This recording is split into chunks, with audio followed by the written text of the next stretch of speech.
What is going on, everyone? Nick from Comic Culture here. Time for Nick at Night, my weekly comic book review show. Let's get into the books I read this week, starting over in DC. Only one DC book this week, but it is Batman 148, the conclusion of the fail-safe arc from Chip Zdarsky. We have Jorge Jimenez on here, and we have Maury on here as well. So the big fail-safe conclusion inside of this book. Now, I guess the biggest question is, did it deliver? I will say that it did deliver on some things. This is a force that is not to be taken lightly. Pretty much a combination of an indestructible robot, the best, most ruthless version of Batman combined. So you really can't outsmart this thing. You can't beat it physically. It already took on the Justice League. So you have to figure out other ways of getting around this force. And we do that in a somewhat creative way, I would say. There's some callbacks. The methodology that Batman uses, I'm not going to spoil it.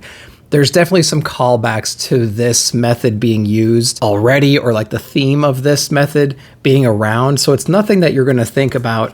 It's nothing you're going to read and say like, oh, where'd that come from? It's like, okay, I guess that makes sense, if that even makes sense. But the art continues to be really good in this series. There's some moments in this book that are spectacular. Some moments where I wish there was a couple more things here and there. The Bat family is on a big resurgence in this one. A lot of the arguments and whatever that we've built up throughout this entire run have been resolved in here. Everybody plays their part. There's a lot of interesting team up moments in here, a couple little twists and turns. But I think ultimately the story kind of wraps up kind of abruptly, which is a shame because it's been like this big epic battle for many issues right now, and it all seems to come to a conclusion in this one issue. So there might be some pacing things in here. There's kind of a hard stop that you have to get around, but overall, I think it was an enjoyable thing. It was a nice experiment to see what would happen if Zur-En-Arrh came back and we had some kind of a upgrade to that personality. So that was kind of interesting. Again, great art throughout the entire series, I think.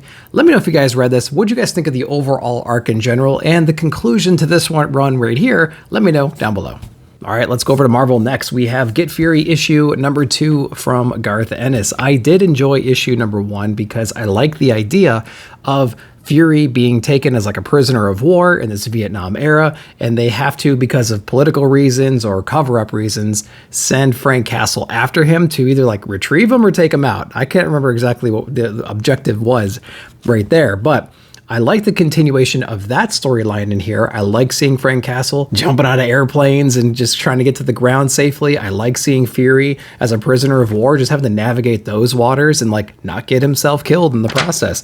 So I dig all that. What I don't like in this story so far is just all like this background politics about who these other guys were. Is there a big cover up? Who killed these people for whatever reason? Like, I just found that so boring. Like, I didn't care about all that stuff.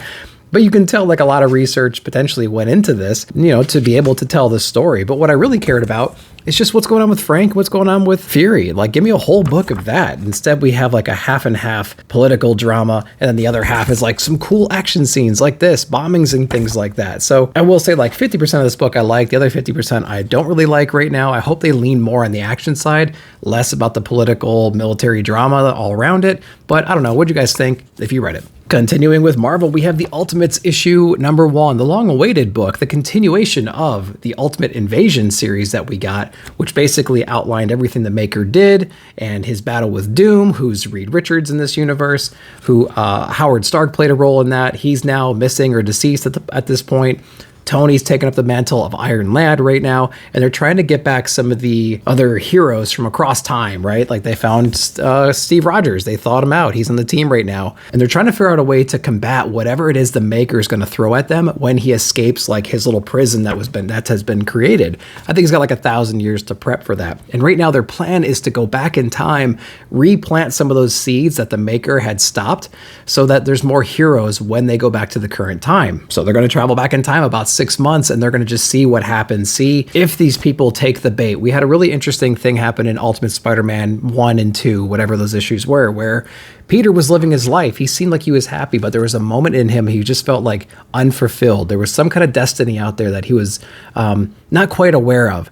he was provided with an opportunity to maybe fulfill that destiny, and he took it and became Spider-Man. Similar things are going on right now with like Hank and Janet, right? We're trying to build this Avengers team back up, this Avengers team that never was. All these people, though, have this like emptiness inside of them, and now they're going to have to figure out if they want to continue down the current life they have, or if they want to be something more, right? They want to explore what that's going to be like.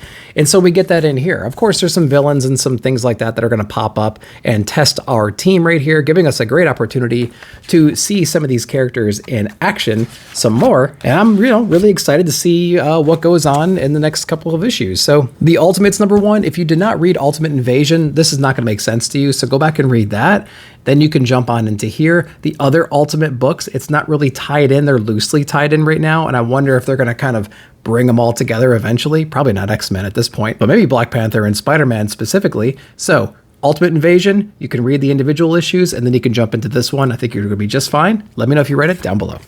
Let's jump over to IDW. We have TMNT Alpha issue #1. Now, if you're reading this one, having not have read the other issues leading up to 150 in IDW, in preparation for Jason Aaron's run, I wouldn't even bother, to be honest with you, because there's a couple different stories in here, and Jason Aaron's story featuring Donatello, who's locked up in some kind of safari park that the guards let the outsiders basically participate in some kind of a fight club with whatever creatures are inside of this thing. There might be some mutated creatures. Like, it's a completely like wasted story arc, I think. It was fun. It was cool to see Donatello like kick some butt and try to escape and ultimately get wrapped back up. And the only reason he did it was to, help out his fellow inmates in this safari park. But like at the end of the day, I'm wondering how much that even matters in this current run or this next run we're going to get. The other stories, it's just full of like ancillary mutant characters that I did not read the previous run, so I have no relationship or context for any of these characters. And it was like we spent way too much time thinking and talking and showing all these characters that I just don't care about. So if you've been reading the arcs leading up into this, you might have a lot more context than me on that, but I thought it was just kind of a waste of time. I would rather see Aaron do more things in an alpha to prepare us for a new #1 coming next month. Didn't really happen. So TMNT Alpha, not required reading, I think. Just get ready for Aaron's relaunch of the title coming up in July. Make sure to check that one out though, but the alpha, probably a skip. All right, let's go over to Oni Press, man. We have Cult of the Lamb issue #1. This was a great book written by Alex Packnadel, Troy Little on the art. There is a video game that this is based on. You don't have to have any context on that to enjoy this book, because this book is full of like really cute demonic horror. Absolutely great. This little lamb in here was kidnapped by these cult type people. This lamb is part of some kind of a prophecy for them to be imbued with the ability to wipe out this cult or whatever it might be. They kidnap him, they sacrifice him to their gods, but he's reborn through other mystical means, and now he's supposed to be growing his ranks and getting revenge on these cultists that killed him in the beginning pages. So all kinds of craziness ensues from there. He finds some followers who are maybe even a little bit more devoted than he is to the cause. He's like, I've gotten a new lease on life. I could do whatever I want, but he's constantly reminded of this destiny that he's supposed to fulfill now because they resurrected him and that's what he's supposed to do. And so he's having like this conflict, right? What should he do? Should he fulfill the destiny that he was given, or should he just live his life because he has a second chance now? So that's where we're going with this one. Really, really charming art, as you can see. Intriguing story, cool little dilemma that he has. Yeah, Cult of Lamb issue #1, Alex Packnadel, killing it. Check it out. All right, going over to Dynamite Comics, we have Space Ghost issue #2, David Papose on this one. I really like the vibe of this book. There's a couple little things that didn't quite jive with me, though. We'll get into that. But this is basically the origin story of the team right here. We have Jin, Jace, and Blip, and we have Space Ghost right here. Space Ghost in the previous issue had rescued them. They were inside of their ship trying to transfer Blip here to some destination, super smart AI, ultra intelligent monkey, trying to transfer him somewhere else or study him, and they were attacked. Everybody else was wiped out except for these three, and Space Ghost is basically bringing them back to his base to kind of figure out what to do with them next. And of course, the kids get in trouble, just kind of, scouting out the area and whatnot. Space Ghost has some other threats he has to take care of. There's a meteorite landing. And of course, the kids getting into trouble end up meeting this big energy monster, and it brings forth this huge battle, which Space Ghost has to intervene with, but he can't do it alone. He has to collaborate with the kids. It's really charming to see them all work together, right? Like, did the kids cause the issue? Not really, I guess, but they have to team up to take this thing out. So Space Ghost basically has a realization here that, you know, these kids, not only I need to get them to a safe place, but I also have to train them to be able to protect themselves, because I'm not going to be around forever. And that's essentially how our team gets formed right here. I will say, like, majority of this issue, the pacing is really good. The ending, there's like a jump to conclusions in a way. It's like, okay, I can't always be there, so now you're going to be on the team. And he like gives them uniforms, things like that. So there's a little bit of like, that could have been planned out a little bit better. Overall, the art I think is really great in this one. And if you're a Space Ghost fan and not too familiar with the shows or whatever, I think you're gonna have a good time with this one, because it does spoon feed you who these characters are, and has a pretty natural feel to like how they interact with each other. So it does have that going for it. Space Ghost issue number 2, not too bad. What'd you guys think? All right, let's jump over to Boom Studios with Profane issue number 1. Peter Milligan on this one. I think the cover was intriguing enough for me to grab this one. I don't remember reading the solicitation or anything like that, so we're going to check this one out. It definitely has like dark, like noir style vibe to it, just with that cover alone, and it does fulfill on that in the pages. There is this combination of like noir detective who suffers from like amnesia and has some kind of mystical ability or magical ability to, I don't know, he has like a ritual where he can put objects down and he can relive memories or moments, and clues from those memories and moments can manifest by him locally, and it kind of sparks his memory.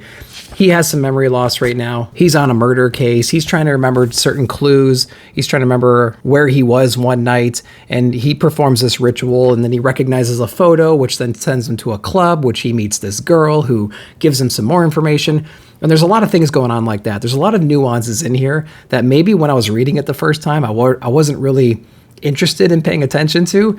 And after a while, when all those build up over time, the shocking thing that happens maybe at the end of the book maybe doesn't have the punch that it should if you were paying attention to it a little bit more. I'm not exactly a huge fan of crime noirs, and so maybe that's why I didn't have like the immediate attention for this one. There might be some cool stuff in here, so I'm anxious to see who read this book. I didn't see this on a lot of people's poll list, but let me know if you read it and what your take was on it in general. Art was okay as well, so a little bit confusing, highly nuanced storyline, decent art. So I don't know, what'd you guys think of this one if you read it? All right, let's go over to Crashdown issue number 4 from Comic Tom, Fire Guy Ryan, and Ben Temple Smith. This is the conclusion, issue number 4, the conclusion of the first volume. I really hope there's going to be a second volume, because there's a lot of threads that we can still explore. There's a lot of open things. There's a lot of unknowns still, and I want to see where the story can take place. So I really hope there's going to be a second volume. With that said, you could end it right here and just leave everything up to interpretation, which would be fine as well. But I think there's a lot of story that's still left here that can be told. We have like the infected Allison finally coming up to shore. She's totally embraced whatever this monster or parasite is on this planet, and there's some kind of a history with this particular virus or parasite or whatever it might be, and we explore that it's been around for a very, very long time, as evidenced by some of the things we uncover later in the book. We don't quite know what this possession really means. Is she still in there? Is she completely gone?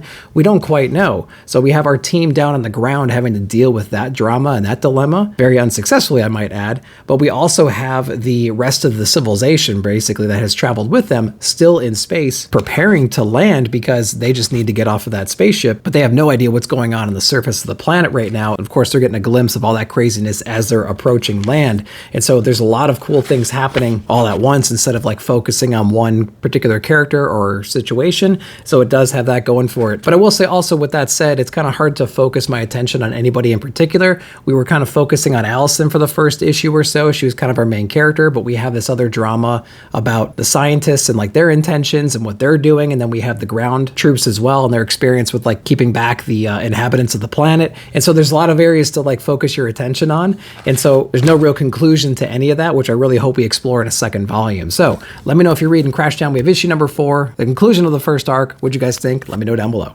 All right, Darcy Van Polgeest, and we have Ian Bertram on Precious Metal from Image Comics issue number 1, set 35 years before the events of Little Bird. If you have not read Little Bird, I really recommend reading that book.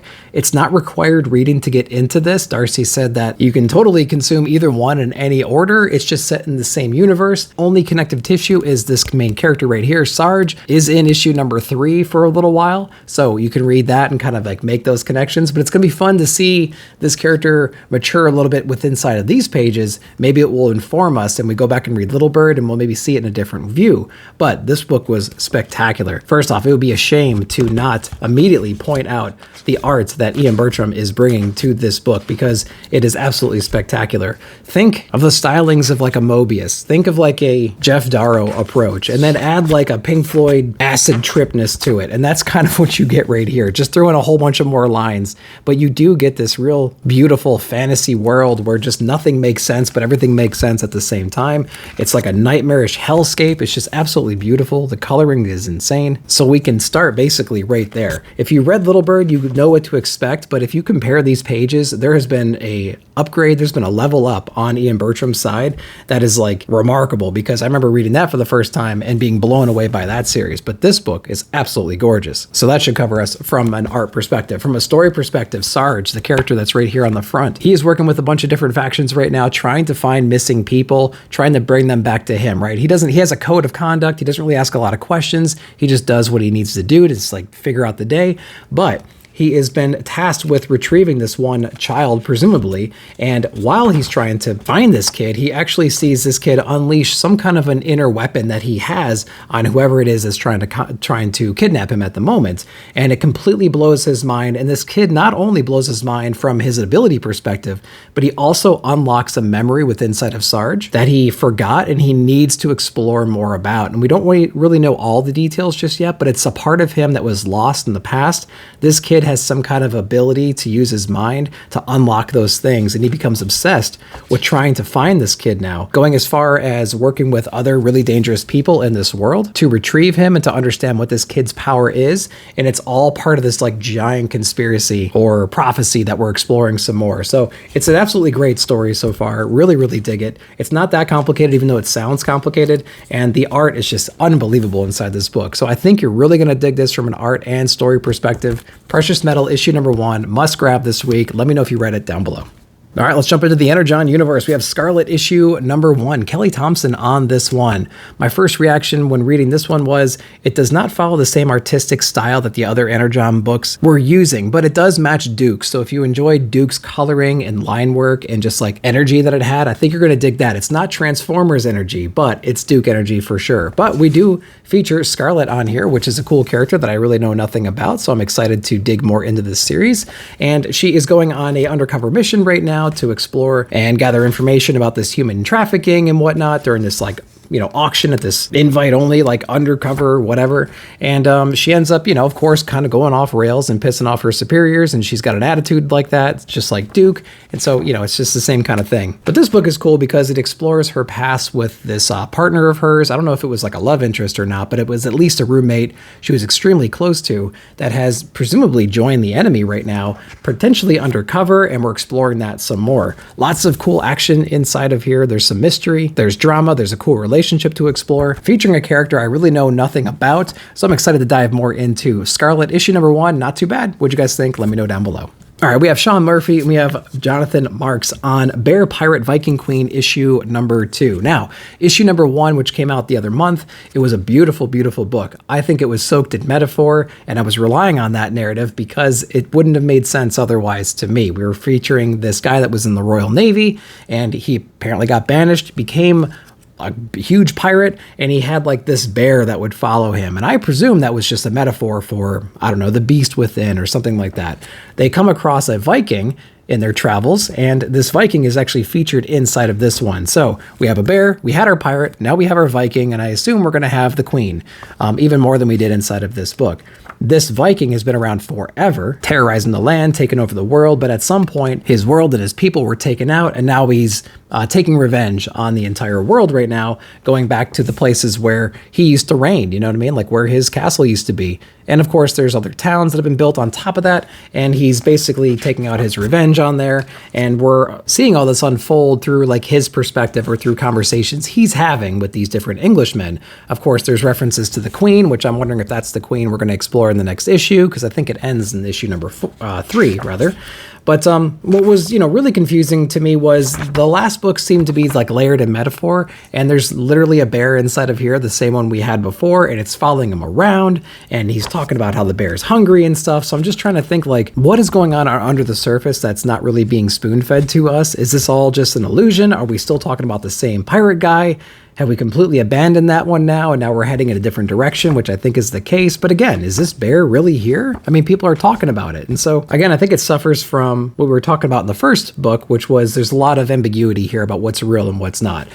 Insanely beautiful artwork still. Very watercolory, lots of line work, lots of interesting things happening on that front. Cool splashes of like red and things like that to accentuate different parts of it. But I think it suffers from an ambiguity problem that I'm just not smart enough to figure out, I guess, at this point. Bear, Pirate, Viking Queen, issue number 2. Did you read it? What'd you guys think? All right, Gary Dugan and Gary Brown and Chris O'Halloran on Falling in Love on the Path to Hell, issue number 1, Image Comics. First off, love that cover right there. Beautiful, beautiful cover. This is going to be a really cool story, I think. I think it's hinted that it might be an ongoing. It's called an ongoing epic in the letter pages over here, but I don't know what it'll actually turn into. Either way, it's a cool setup to an interesting story. The characters that are featured on the cover here, 2 different stories going on, and they end up meeting towards the end, even though their time frames are all different. But we start with like this cowboy assassin right here who infiltrates this church trying to find these evil dudes and taking them out in the process. And after that job is done, he decides to go sit by the shore and just kind of relax with a bottle of whiskey or whatever. Then we actually cut to this woman who is part of like this samurai genocide kind of a thing, and they're all having to turn in their swords and renounce their ways to this new emperor or whatever. And she decides to take things into her own hands and fight the power right there, kind of like restarting the samurai way of life in the process. And there's a lot of cool, like gruesome scenes because of that. There is some kind of a mystical force, some kind of a storm that comes through and actually transports both of these people at that time. And I believe they were both injured, so maybe they were close to death. It transports both of them into this other land, like this savage land almost. And they're greeted by this mysterious guy after they take on some like impossible brood kind of monster from the X-Men right there. And he becomes like their guide in this other world. And we don't quite know a whole lot about it just yet, but we understand that these two, the samurai and this cowboy, will eventually fall in love throughout whatever journey they're going to go on. And it's going to be kind of cool to see how this all happens, because obviously they're displaced by time and ethnicity and everything else. So like, how can this possibly be? I don't know, but it was a hell of a ride. I can't wait to read more about it. Did you guys read this one, and what did you guys think? All right, Tony McMillan, we have Attaboy, I believe it's pronounced. This is the trade paperback. I follow this guy on Instagram, and I saw his art, and I'm like, I'm immediately engaged. I'm going to check out his new story coming out. So this one was kind of cool. There's a lot of interesting things happening here, a lot of metaphor about life and meaning in life, and maybe the repetitive nature of things, and having to forgive ourselves and others and burn off the dead wood and become something new. It's all that stuff wrapped up into this cool story, and the way that it's portrayed is through this memory of like a fake gaming system back in the day, in this fake game called Attaboy. And there's really cool drawings in here that are going to be hard to show, I think, on here, but it's just such a visual treat. And through this game, this narrator explains not only like the point of the game, but also the headspace he was in, and maybe some of his friends were in at the time when they were playing it, and all the drama that unfolds from there. It's full of like satire and like gaming references and things like that, but it's also full of like real human family tragedy and dynamics that you have to explore, or you see your friends exploring, just like impossible situations that some families have to navigate through. And it's amazing that anybody comes out of that hole at the end of the day. But yeah, man, absolute visual treat inside of this book. And again, it layers like real world drama and situations into this game that may or may not be real at the end of the day, but it really doesn't matter, because it's about the lessons learned, it's about the journey, and it's about the consequences and relationships with your family. And you get to unpack all that inside of this book. Really, really beautiful. You can really take whatever you want out of this book, which I think is a really interesting approach. Cool dynamic art shifts. I mean, there's not a wasted page or line in this entire book, which is what really sold it to me to begin with. So Attaboy trade paperback, I recommend picking it up. You can really take whatever you want out of it. Just a really beautiful story told in a creative way that I think everybody can relate to, using like video games and things like that. So check this one out for sure. Let me know if you did down below. All right, guys, that's everything I read this week. I hope you enjoyed that. Let me know down below in the comments what you read and what your favorite books of the week were. While you're down there, like, subscribe, share, hit the bell notification to be alerted whenever I put out new videos. Thanks again for watching. We'll see you in the comments.